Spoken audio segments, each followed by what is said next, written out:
kami bawa padamu, Tuhan, korban pujian. Dipenuhi kemuliaan, dipenuhi pujian, kami bawa padamu, Tuhan, korban pujian. Angkat tanganmu dua-dua, sama-sama katakan, Kau saja yang suci, Kau saja yang layak, Kau layak terima glory. Yesus, Kau Tuhan, Kau saja yang suci,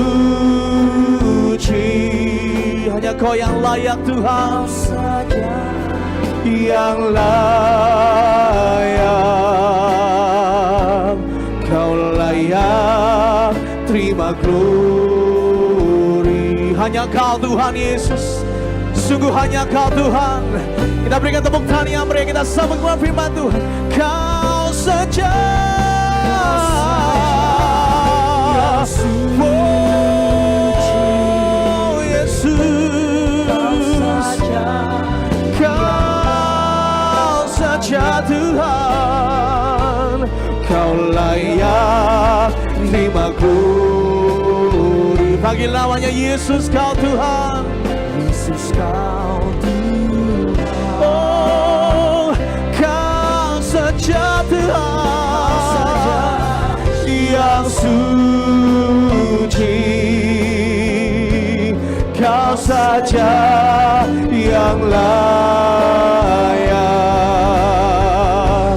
Kau layak terima glory. Hanya Kau Tuhan, hanya Kau Tuhan, Kau layak terima glory Tuhan, Kau layak terima glory. Hanya Kau Tuhan.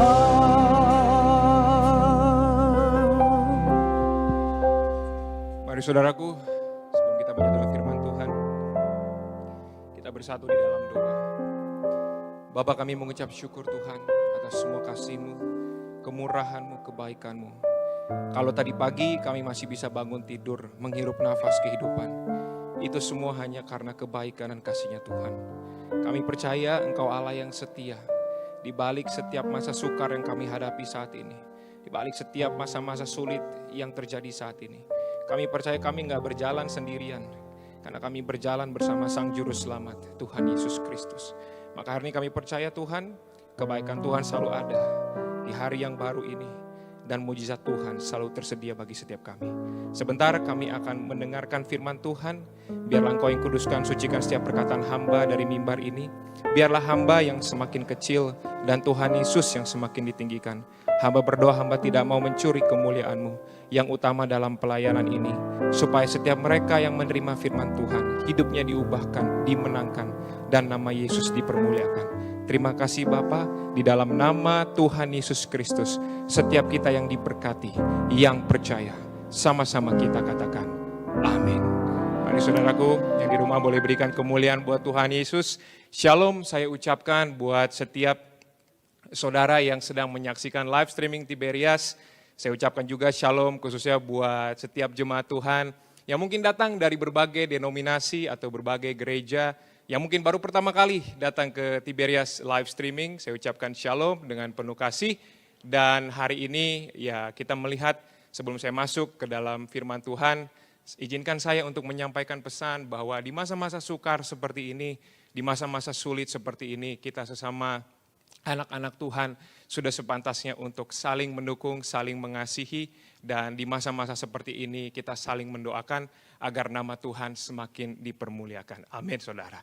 Nah saudara, saya akan mengajak saudara hari ini untuk belajar bagaimana Tuhan mau mendampingi saudara, mau menyelamatkan saudara, mau selalu setia sama saudara. Tetapi saudara perlu tahu bahwa kesetiaan Tuhan juga harus dijawab atau diresponi dengan yang namanya iman yang siap untuk diuji. Ya, yang di rumah, saudara kalau sudah pegang Alkitab, saudara kalau sudah menyiapkan Alkitabmu, kita akan belajar dari 3 orang pemuda, saudara, yaitu dari Perjanjian Lama, Daniel 3 ayatnya yang ke-14 sampai ke-18. Mungkin bisa ditampilkan slide saya. Kita belajar apa itu iman yang teruji. Ya saudara, iman yang teruji bukan ada ketika saudara lagi senang. Iman yang teruji ada ketika saudara di dalam keadaan yang kritis atau di dalam keadaan yang sulit. Karena di situ saudara harus tetap setia mengatakan Tuhan pasti sanggup. Nah saudara, kita akan membuka Alkitab kita dari Daniel 3 ayat yang ke-14 sampai ke-18. Saya akan bacakan untuk saudara. Dikatakan demikian. Lalu Sadrak, Mesak, dan Abednego menjawab Raja Nebukadnezar, tidak ada gunanya kami memberi jawab kepada tuanku dalam hal ini. Jika Allah kami yang kami puja sanggup melepaskan kami, maka ia akan melepaskan kami dari perapian yang menyala-nyala itu. Dan dari dalam tanganmu ya Raja. Tetapi seandainya tidak, hendaklah tuanku mengetahui ya Raja, bahwa kami tidak akan memuja dewa tuanku dan tidak akan menyembah patung emas yang tuanku dirikan itu. Perhatikan baik-baik saudara, dikatakan di kata-kata terakhir, tetapi seandainya tidak, hendaklah tuanku mengetahui ya Raja, bahwa kami tidak akan memuja dewa tuanku dan tidak akan menyembah patung emas yang tuanku dirikan itu. Haleluya. Saudara perhatikan baik-baik, di dalam kisah ini saudara saya belajar dari satu pengalaman. Sesekali kalau saya suka ditugaskan menuju Tiberias, contohnya Tiberias Manado gitu ya. Saya paling suka deg-degan kalau perjalanan ke Manado, mau naik maskapai apapun pasti biasanya sudah masuk ke dekat-dekat daerah Manado itu ada yang namanya turbulence. Nah saudara, satu hal yang saya pelajari ketika saya naik pesawat tersebut dan terjadi turbulence, sebagai sisi manusia saya kadang merasa ciut. Karena ketika saya merasakan pesawatnya seperti terombang-ambing, seperti kayaknya getaran yang kencang, saya mulai sedikit merasakan yang namanya rasa khawatir atau rasa takut. Tetapi yang sangat saya pelajari yang mengucap syukur dari kejadian itu, saya belajar sesuatu bahwa ternyata waktu saya naik pesawat itu ujung-ujungnya seberapa sering pun terjadi turbulence, thanks God gitu ya. Pilot-pilotnya juga pilot-pilot yang well experience, punya pengalaman yang bagus. Dan ternyata akhirnya setelah 3 jam perjalanan pesawat itu landing dengan selamat.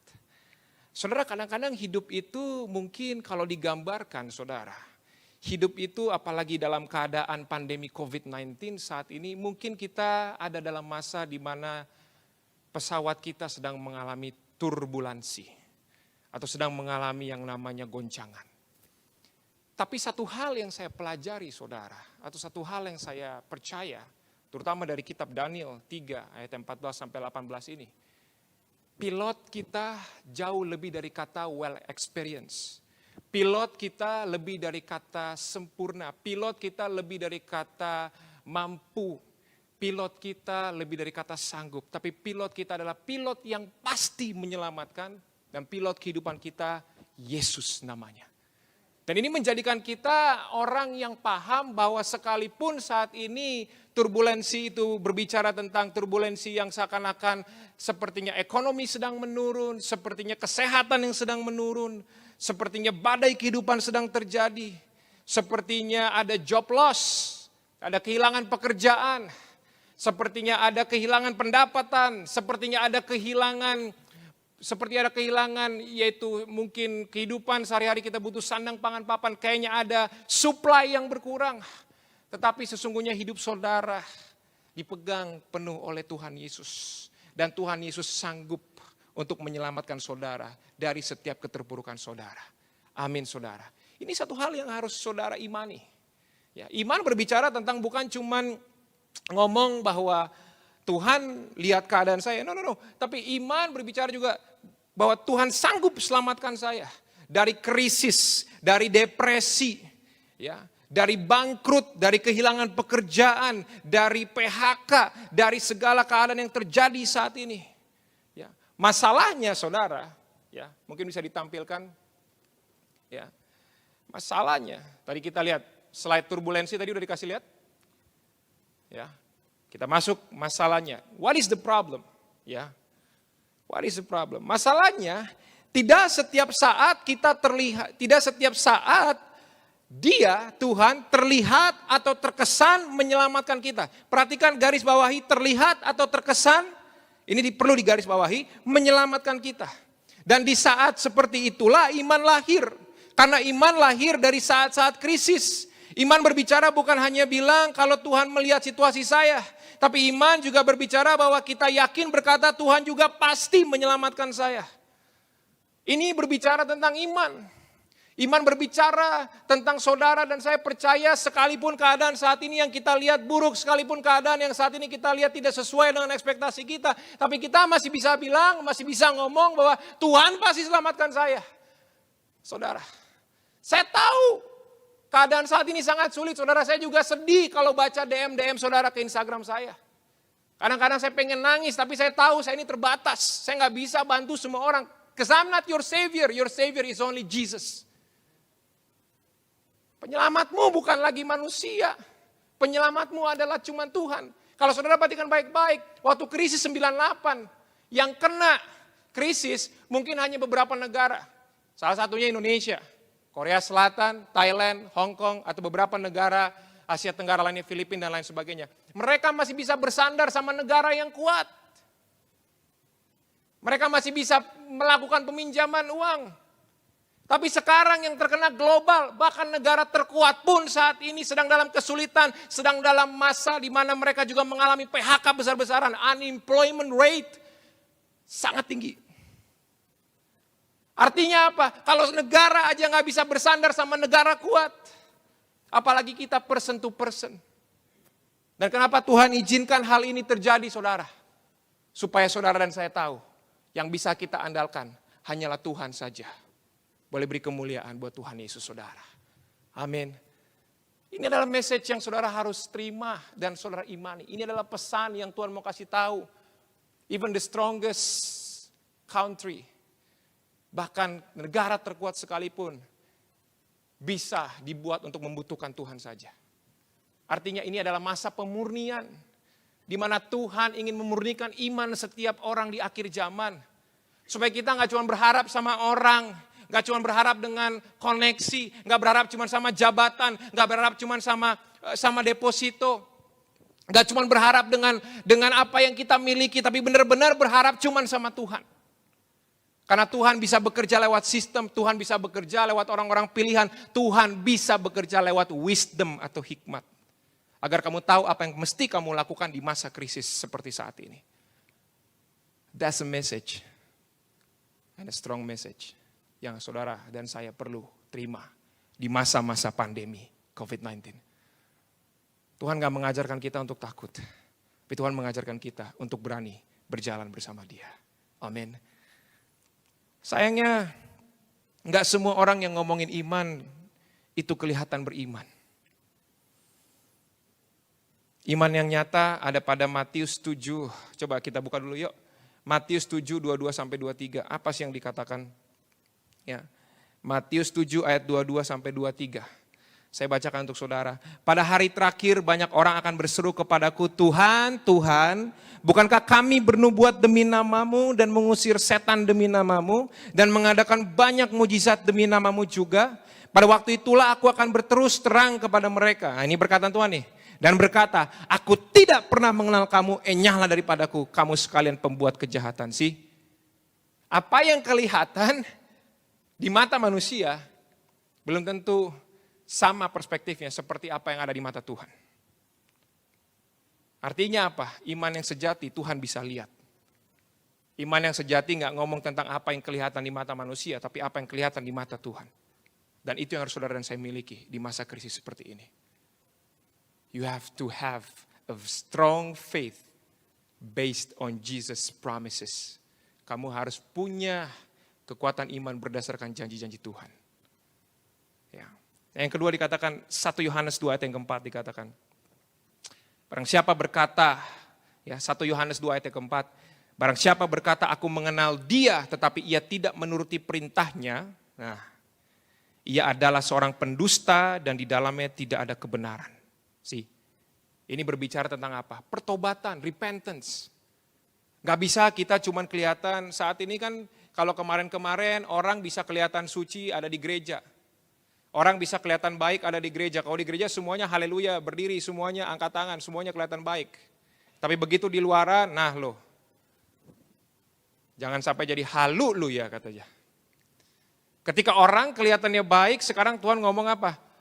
Di mata dia, orang yang beriman adalah orang yang menuruti perintahnya. Artinya apa? Hidup dalam kekudusan, hidup dalam pertobatan.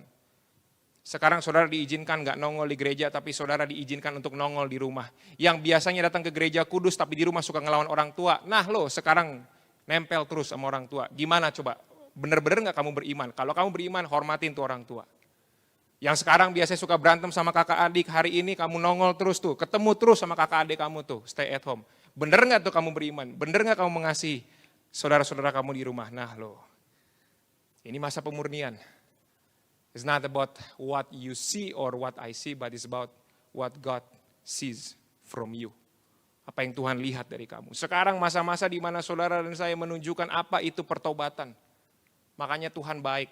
Diizinkan stay at home karena saudara diizinkan untuk duduk diam. Dekat sama Tuhan, dekat sama keluarga, dekat sama orang-orang yang mungkin selama ini saudara punya konflik. Tapi inilah saatnya konflik itu berakhir dan saudara diperdamaikan dan saudara punya kasih dan saudara hidupnya dipulihkan. Gak gampang saudara, gak gampang. Gak gampang. Yakobus 2 ayat yang ke-14 dikatakan, apakah gunanya saudara-saudaraku jika seorang mengatakan bahwa ia mempunyai iman padahal ia tidak mempunyai perbuatan? Dapatkah iman itu menyelamatkan dia? Karena iman berbicara apa? Iman tanpa perbuatan adalah mati.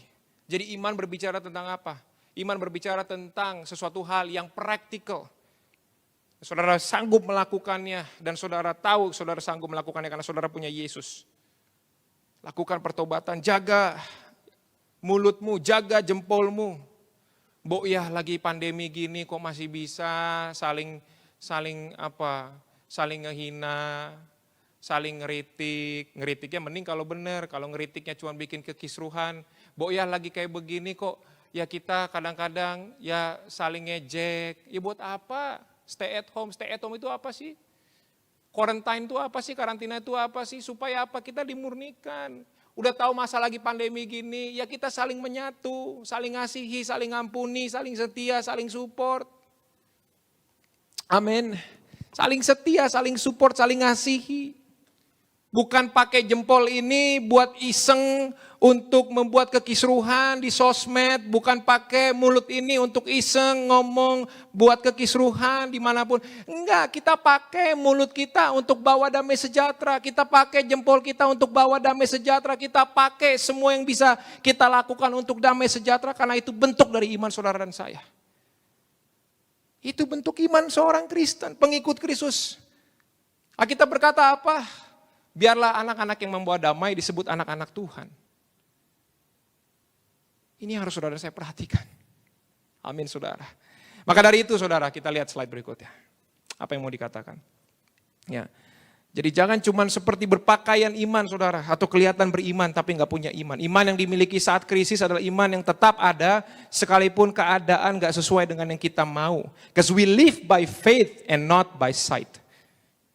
Kita hidup dengan iman bukan apa yang kita lihat. Jadi bukan berarti ketika sesuatu tidak kelihatan baik, bukan berarti Tuhan tidak bekerja. No. Ketika sesuatu sedang kelihatan tidak baik, Tuhan tetap bekerja mendatangkan kebaikan bagi saudara. Boleh beri kemuliaan di rumah saudara. Amin. Ya. Jadi jangan ragu ketika saudara percaya sama Tuhan. Nah, sekarang kita ngomongin tentang iman yang sejati. Apa sih iman yang sejati? Ya, kalau kamu tahu apa itu iman yang sejati, kamu nggak perlu mempertanyakan lagi, iman saya udah sejati apa belum ya? Tapi saudara bisa lihat ciri-cirinya apa. Yuk kita buka iman yang sejati. Yang pertama, poin yang pertama, iman yang sejati tidak mengenal keraguan. Ya, pertanyaannya adalah, apakah kamu berbalik dari Tuhan, mundur dari Tuhan karena kamu baru kehilangan pekerjaan? Apakah kamu mundur atau berbalik dari Tuhan karena kamu sedang mengalami patah hati? Apakah kamu mundur dari Tuhan karena saat ini masalah perutmu sedang sangat diuji? Apakah kamu mundur dari Tuhan hanya karena kamu tidak mendapatkan apa yang kamu minta sesuai kemauanmu? Halo? Apakah karena kamu didiagnos suatu penyakit dan kamu kecewa sama Tuhan sehingga kamu merasa Tuhan kayaknya nggak adil di dalam hidupmu? Saya mau kasih tahu sama saudara, iman kita tidak bergantung pada outcome atau hasil. Iman kita bergantung pada apa yang Yesus sanggup lakukan. Dan dia sudah lakukan yang terbaik di atas kayu salib dengan memberikan tubuh dan darahnya. Supaya saudara dan saya bisa punya kehidupan yang kekal di kerajaan sorga. Yang setuju boleh beri kemuliaan bagi Tuhan Yesus. Amin. Amin saudara. Kita berbicara tentang siapa Yesus. Kita berbicara tentang siapa juru selamat. Itu adalah iman yang tidak mengenal keraguan. Kalau saudara cuma berbicara tentang apa yang saudara mau, mohon maaf saudara dan saya berarti masih terlalu egois. Dan orang yang egois pasti akan menutup mata sama kebesaran Tuhan. Tapi orang yang melihat kebesaran Tuhan, dia akan memakai perspektif atau cara pandang iman dan bukan apa yang dia mau sesuai kedagingannya. Ayub 13 ayat yang ke-15. Dikatakan begini, lihatlah ia hendak membunuh aku, tak ada harapan bagiku. Namun aku hendak membela perilakuku di hadapannya. Wow. Ini luar biasa nih. Luar biasa banget. Ya. Satu kali ada satu cerita saudara, seorang anak yang badannya gede banget dulu waktu saya masih sekolah. Dia paling gede di kelas. Saat itu masih ada zaman bully-bulian. Ya. Dan anak ini memang walaupun badannya besar, kuat gitu ya. Tapi dia nggak banyak ngomong, dia nggak banyak, nggak belagu, nggak jahat lah. Intinya anaknya baik.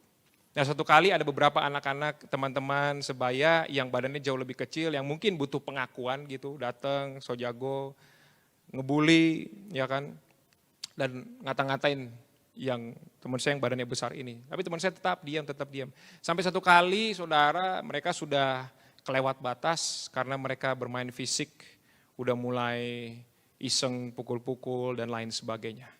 Dan akhirnya teman saya yang badannya besar ini saudara, dia berdiri terus dia pegang itu leher yang tukang bully tadi, dipegang dipojokin ke tembok, dia bilang, lu bisa diem gak? Langsung takut saudara. Langsung anak-anak yang tukang bully tadi langsung gak berani dan mulai detik itu mereka gak berani ngebully lagi. Saudara kadang-kadang mungkin saat ini saudara dan saya dalam keadaan di mana saudara dan saya ini sebenarnya punya Yesus sehingga saudara dan saya ini sebenarnya besar. Tapi iblis itu suka mocking. Iblis itu suka memperkatakan yang buruk terus nih ke telinga saudara, ke pikiran saudara. Mereka cuma bisa mengaum-ngaum seperti singa mengaum-ngaum tapi gak punya gigi. Dan akhirnya mereka cuma bikin kita bete, cuma bikin kita jadinya patah semangat, cuma bikin kita jadi lesu, cuma bikin kita jadi stres. Tetapi ketika saudara tahu saudara dan saya ada bersama Yesus, maka tunggu tanggal mainnya Yesus yang berdiri dan dia cekek itu iblis. Dan dia katakan, lu bisa diem gak? Dan Yesus melakukan yang terbaik bagi saudara dan buat saya. Boleh beri kemuliaan buat Tuhan Yesus. Amin. Ini adalah satu pesan yang saudara perlu ketahui. Ya, makanya kan Di kisah Daniel 3 tadi, ya Daniel 3 tadi, kalau kita ngomongin tentang Sadrak, Mesak, dan Abednego, mereka bilang, ya sekalipun ya dia tidak selamatkan aku, tapi aku tidak akan menyembah patung tersebut, intinya begitu. Artinya apa? Dia tidak tunduk pada ketakutan. Dia tidak tunduk pada rasa takut. Kadang-kadang kita sekarang merasa karena kita takut sama pekerjaan yang hilang, kita takut sama keadaan ekonomi yang tidak menentu, kita takut sampai kapan sih pandemi ini beres, kita mulai merasa cemas, kita mulai merasa khawatir, dan akhirnya kita serahkan diri kita tunduk pada ketakutan. Padahal saya mau bilang sama saudara, Yesus yang ada bersamamu, dia Yesus yang sanggup menyelamatkanmu, dia Yesus yang sanggup untuk mengubahkan yang buruk menjadi berkat, dan mengubahkan setiap yang terhilang menjadi diganti berlipat kali ganda. Ini berbicara tentang apa? Blessings datangnya dari Tuhan, dan Tuhan yang sanggup melakukan segala sesuatu yang baik. Amin. Nah, itu yang pertama. Jadi yang pertama tadi adalah iman itu tidak mengenal keraguan. Nggak ragu tuh mereka tadi Sadrak, Mesak, Abednego nggak ragu, disuruh kalau dia nggak nyembah, katanya kalau dia nggak nyembah patungnya Nebukadnezar, mereka siap, nggak ragu untuk datang ke perapian, karena mereka tahu mereka punya juru selamat, mereka punya Tuhan. Nah, yang kedua, iman itu yang sejati itu perlu dibangun. Coba ditampilkan slide-nya, ya, memiliki dasar atau fondasi yang benar, iman yang sejati. Ya, Daniel 3 tadi ngomong apa? Di ayatnya yang terakhir ada ngomong, even if he's not, sekalipun dia tidak, katanya. Sekalipun Tuhan kesannya tidak akan menyelamatkan nantinya, tapi mereka bilang mereka tetap tunduk, mereka tetap takut sama Tuhan, dan mereka tidak akan kompromi, dan mereka tidak akan menyembah apa yang Nebukadnezar sembah. Ini iman yang sejati perlu dibangun, punya pondasi, dan pondasi yang kuat berbicara tentang firman Tuhan. Ya, firman Tuhan itu ngomongin tentang ngasih makan. Ya, makanya kalau saudara lihat poin yang berikutnya bisa ditampilkan lagi. Ya, poin yang berikutnya lagi. Nah, saudara, kebanyakan orang sekarang datang ngobrol sama saya ngomonginnya, teori konspirasi, ngomongin tentang dunia akan ditabrak sama komet, dunia ini akan hancur, akan terjadi alien nyerang, akan ada yang namanya riot besar-besaran, akan ada yang namanya kekisruhan, akan namanya ini nanti akan ada chip, nanti gimana. Semua berbicara tentang ketakutan. Semua nontonnya YouTube, nontonnya Fox, CNN, CNBC, BBC News. Apa aja semua news dikasih makan ke otaknya. Tapi nggak pernah dia baca Alkitab. Halo saudara, saya bukan orang yang menentang informasi. Justru saya adalah orang yang mendukung orang Kristen harus banyak-banyak nonton mengenai informasi yang berkualitas. Karena dengan adanya informasi kita jadi tahu situasi. Tetapi situasi orang-orang yang percaya sama Tuhan tidak ditentukan dengan informasi dunia, melainkan situasi kita ditentukan apa yang kita percaya lewat firman Tuhan. That's why your Holy Bible must be bigger than any sources from this world. Alkitabmu harus jauh lebih besar daripada semua sumber informasi yang ada di dunia ini. Amin. Alkitabmu harus jadi sumber yang paling kuat di dalam hidupmu, lebih-lebih daripada semua sumber informasi dari manapun dari dunia ini. Karena Alkitabmu berbicara sumber informasi yang datang dari kerajaan sorga, dan dunia ini berbicara tentang dunia. Kamu dan saya adalah warga kerajaan sorga, sehingga kita perlu dengar news yang datangnya dari sorga. Amin. Jadi saudara, perhatikan baik-baik, ini it's a matter of habit, it's a matter of attitude. Ya, kebiasaan, sikap kita dalam menyikapi segala sesuatu. Maka ketika Roma 10 ayat yang ke-17 berkata, jadi iman timbul dari pendengaran oleh firman Kristus, ini benar adanya. Supaya apa? Supaya orang sekalipun menerima banyak teori, banyak berita, banyak masukan-masukan kanan kiri, tapi dia tahu dia punya pondasi yang dibangun oleh karena firman Tuhan. Amin. Pondasi yang dibangun oleh karena setiap janji-janji Tuhan. Maka saudara dan saya nggak jadi orang yang takut. Karena kita punya pegangan dari firman Tuhan. Gitu. Ya. Makanya kenapa stay at home-nya lama? Nggak apa-apa. Biar saudara lancar tuh baca Alkitab. Ya. Kalau dulu cuma 1-2 ayat, alasannya ngantor, 1-2 ayat, besok UAS, 1-2 ayat, besoknya pacaran. Nah loh, sekarang kagak bisa pacaran, sekarang kagak bisa kemana-mana juga pakainya Zoom juga paling cuma 1-2 jam. Nah loh, sekarang punya waktu banyak baca Alkitab. Alasan apa lagi? Nggak boleh ada alasan lagi. Supaya saudara dan saya punya pondasi iman yang kuat. Poin yang keempat, waktu saya tinggal 15 menit lagi saudara.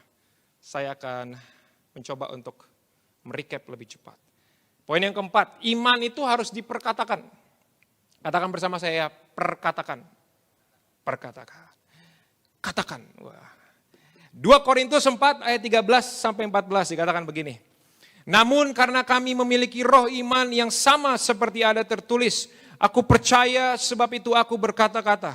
Maka kami juga percaya dan sebab itu kami juga berkata-kata. Nah, karena kami tahu bahwa Ia yang telah membangkitkan Tuhan Yesus akan membangkitkan kami juga bersama-sama dengan Yesus. Dan Ia akan menghadapkan kami bersama-sama dengan kamu kepada dirinya. Ini penting banget nih saudara. Ya, ini penting banget. Apa yang keluar dari mulut berasal dari hati, apa yang kamu percaya itu yang kamu katakan. Nah banyak orang yang putus asa dan dia perkatakan hal buruk tentang hidupnya. Tapi sebaliknya saudara, dengan iman kita berani berkata. Sekalipun saat ini mungkin sedang ada yang kehilangan pekerjaan, suamimu kehilangan pekerjaan, istrimu sedang kehilangan pekerjaan, bisnismu lagi mandet dan lain sebagainya. Kamu harus berani bilang, keluargaku dipelihara sempurna oleh Tuhan Yesus. Aku pasti tetap dipelihara oleh Tuhan Yesus. Kamu harus berani bilang, cicilanku pasti bisa terbayar. Ya, cicilanku pasti bisa tetap aku mampu membayar. Kebutuhan sandang pangan papanku pasti bisa Tuhan lengkapi. Ya. Tapi saudara mesti apa? Mintanya sama Tuhan. Jangan justru saudara berharap lagi sama orang. Saudara, hari-hari ini kalau negara aja tadi saya bilang di awal bisa drop, apalagi orang saudara. Mau orang sekaya apapun aja, mau pebisnis pengusaha hebat apapun aja, sekarang aja tetap ada yang namanya banyak banget pemecatan. Mau sekuat apapun perusahaannya, banyak banget ada kasus pemecatan. Sekuat apapun negaranya, banyak banget ada pemecatan. Artinya apa saudara, jangan ngandelin orang, orang itu terbatas.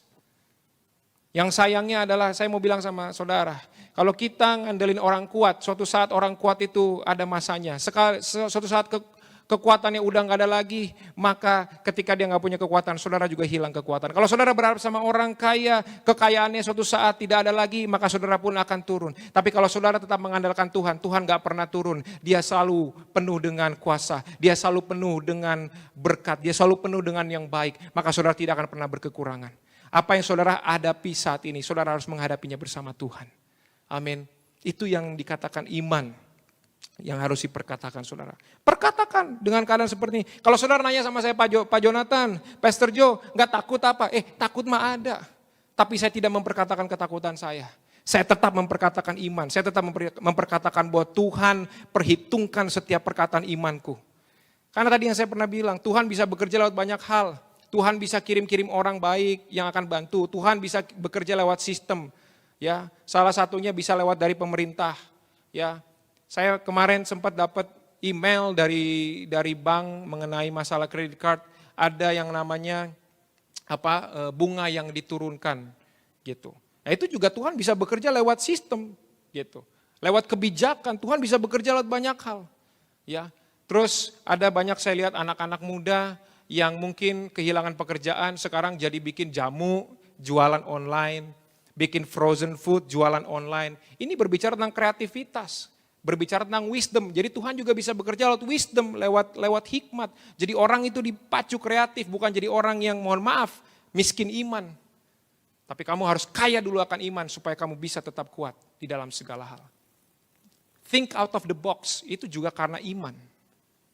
Amin. Wisdom is coming from the right faith, dari iman yang benar. Ya, hikmat itu timbul dari iman yang benar. Yang poin terakhir, waktu saya 10 menit lagi. Poin terakhir yang kelima, iman sejati perlu diuji.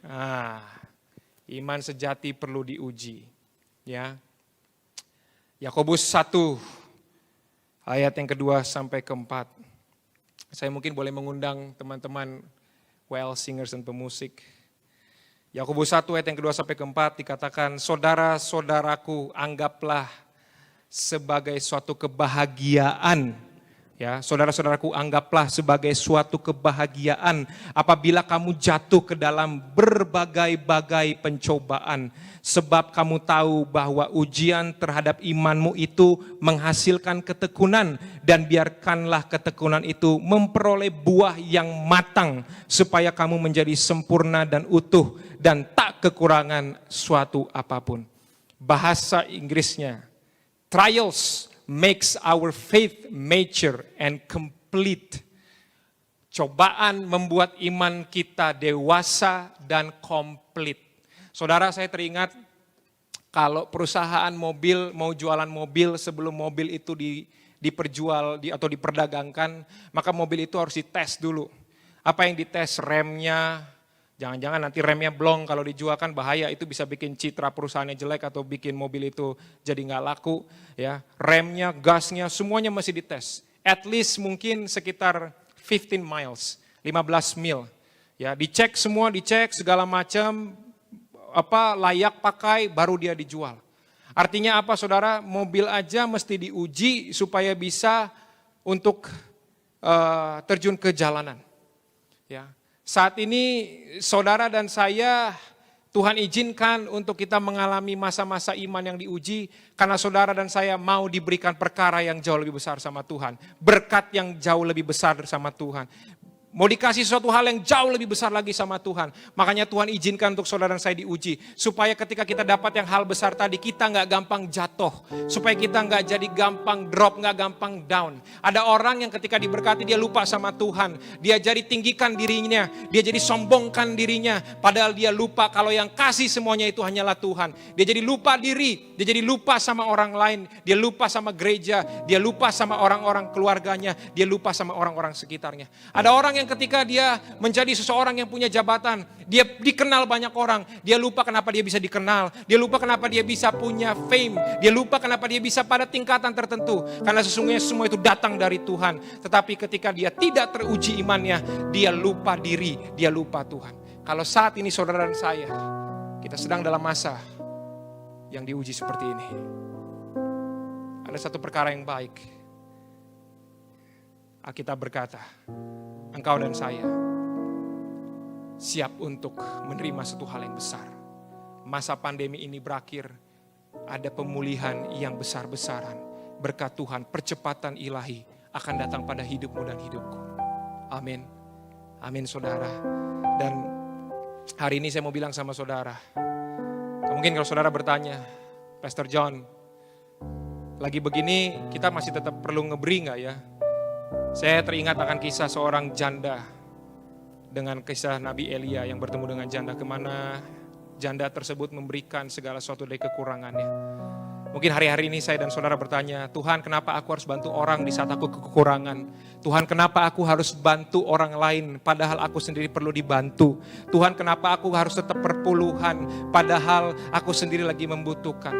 Satu jawabannya, supaya kamu gak cinta dengan uang, tapi kamu lebih cinta sama Tuhan. Nah, kalau kamu cinta Tuhan, kamu tahu semua datangnya dari Tuhan. Dan kamu gak berpegang sama apa yang kamu pegang saat ini, melainkan hanya pada Tuhan.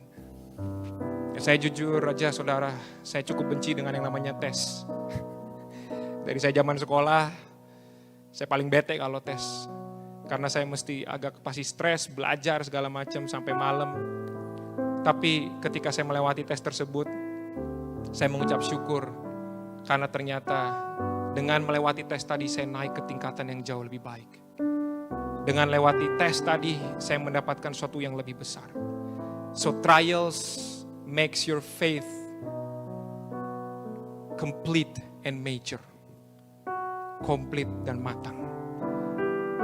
Saat ini saudara dan saya sedang menghadapi api seperti hanya Sadrak, Mesak, dan Abednego. Api kita masing-masing berbeda-beda. Ada yang apinya di pernikahan, ada yang apinya di dalam kehidupan ekonomi, finansial, ada yang apinya di dalam keluarga. Tapi saya mau kasih tahu satu hal sama saudara. Sekalipun saudara dan saya sedang menghadapi api yang saat ini besar, sekalipun saudara dan saya sedang menghadapi kesulitan yang besar, api yang sangat besar, jangan mundur dari imanmu. Sekalipun api ekonomimu lagi besar, api finansialmu lagi besar, atau api dalam keluargamu, api dalam percintaanmu, api di dalam hubungan pernikahanmu, api dalam keluargamu, api dalam hubungan sosialmu dan lain sebagainya sedang melandamu, jangan engkau pandang dirimu kecil. Alkitab berkata di ayat yang terakhir, boleh dibuka kisahnya Daniel 3 tadi. Daniel 3 ayat yang ke-25, katanya Daniel 3 ayat yang ke-25. Tetapi ada 4 orang kulihat, padahal yang masuk api itu adalah Sadrak, Mesak, dan Abednego. Tetapi kata pengawalnya, ada 4 orang kulihat berjalan-jalan dengan bebas di tengah-tengah api itu. Mereka tidak terluka dan yang keempat itu rupanya seperti anak dewa. Artinya apa? Saudara dan saya mungkin bertanya hari ini, Pak, kapan ya pandemi ini selesai, Pak? Kapan, Pak, saya bisa dapat kerjaan lagi? Kapan ya, Pak, saya bisa dipulihkan lagi? Kapan ya, Pak, saya bisa sembuh dari penyakit saya? Kapan ya, Pak, saya bisa dipulihkan segala aspek hidup saya? Jawabannya cuma satu. Saudara dan saya nggak lagi sendiri. Tapi Tuhan lagi berjalan sama-sama kita, melewati api kehidupan kita. Dan pada akhirnya, saudara dan saya selamat melewati api tersebut. Karena Tuhan berjalan sebagai juru selamatmu. Pesan terakhir, saya jadi teringat sama mama saya. Mungkin mama saya yang tercinta lagi nonton saat ini. Mom, I love you so much. Pernah satu kali mama WA saya. Dan mama bilang, Jojo, mama khawatir sama Jojo. Ya kasih seorang ibu luar biasa. Ya Ma, mohon maaf kalau Jojo belum bisa datang ke Bogor karena masa PSBB. Tapi satu hal saya pernah WA mama. Dan saya bacakan ayat dari Yesaya 41 ayat yang ke-10. Ya, saya juga ngomong sama istri. Ya mungkin istriku juga lagi nonton di Ukraina. Kita terpisah, gak bisa ketemu udah sampai hampir 6 bulan. Ya istriku yang di Ukraina, Olena. Saya pernah ngomong kepada mereka berdua. Yesaya 41 ayat yang ke-10. Janganlah takut sebab aku menyertai engkau. Janganlah bimbang sebab aku ini Allahmu. Aku akan meneguhkan, bahkan akan menolong engkau. Aku akan memegang engkau dengan tangan kananku yang membawa kemenangan. Sekalipun saat ini saya juga terpisahkan dengan istri. Sekalipun saya juga kangen dengan keluarga. Tapi hari ini saya percaya satu hal. Tuhan Yesus yang menyertai orang-orang yang saya cintai. Tuhan yang menyertai saudara dan saya. Tuhan menyertai kita semua. Amin. Mari kita berikan kemuliaan buat Tuhan Yesus, saudara. Kita sama-sama angkat pujian ini. Kupandang wajah-Mu dan berseru. Haleluya.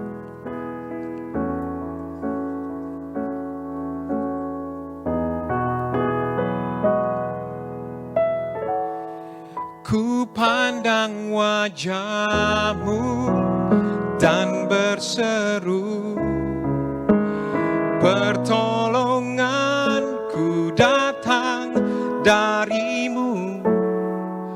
Peganglah tanganku, jangan lepaskan. Kaulah harapan dalam hidupku. Wajah-Mu dan berseru, pertolonganku datang dari-Mu. Peganglah tanganku, jangan lepaskan. Kaulah harapan dalam hidupku.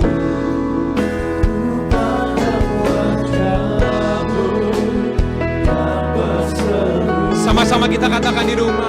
Pertolonganku datang dari-Mu. Peganglah tanganku, jangan kau lepas.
Jemaat Tuhan yang di rumah katakan, ku pandang wajah-Mu dan berseru, pertolonganku datang dari-Mu. Peganglah tanganku, jangan Kau lepaskan. Kaulah harapan dalam hidupku. Peganglah tanganku,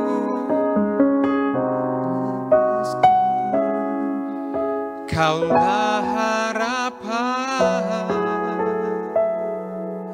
oh, dalam hidupku.